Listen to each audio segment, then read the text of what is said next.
When it was quite dark, the masters of the house came home. They were 7 dwarfs, whose occupation was to dig underground among the mountains. When they had lighted their 7 candles, and it was quite light in the little house, they saw that someone must have been in, as everything was not in the same order in which they left it. The first said, "Who has been sitting in my little chair?" The second said, "Who has been eating from my little plate?" The third said, "Who has been taking my little loaf?" The fourth said, "Who has been tasting my porridge?" The fifth said, "Who has been using my little fork?" The sixth said, "Who has been cutting with my little knife?"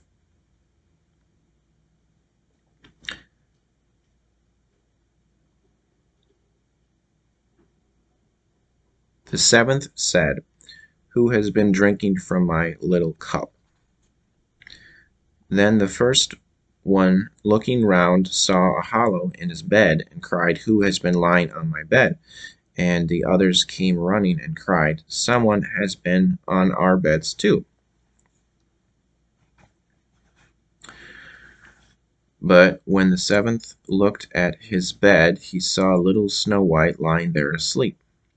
Then he told the others, who came running up, crying out in their astonishment, and holding up their 7 little candles, to throw a light upon Snow White. "Oh goodness, oh gracious!" cried they, "what beautiful child is this?"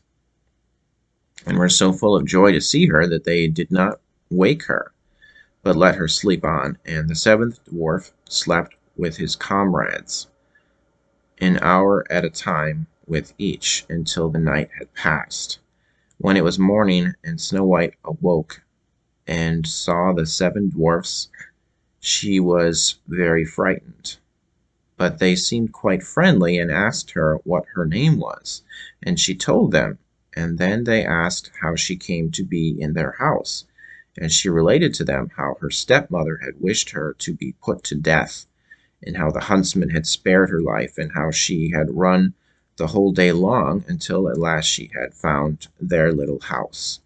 Then the dwarf said, "If you will keep our house for us, and cook and wash, and make the beds, and sew and knit, and keep everything tidy and clean, you may stay with us, and you shall lack nothing."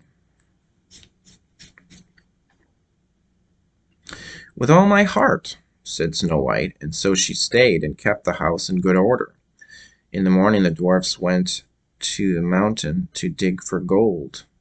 In the evening they came home, and their supper had to be ready for them. All the day long the maiden was left alone, and the good little dwarfs warned her, saying, "Beware of your stepmother, she will soon know you are here. Let no one into the house." Now the queen, having eaten Snow White's heart, as she supposed, felt quite sure that now she was the first and fairest, and so she came to her mirror and said, "Looking glass upon the wall, who is fairest of us all?" And the glass answered, "Queen, thou art of beauty rare, but Snow White, living in the glen with the 7 little men, is 1,000 times more fair."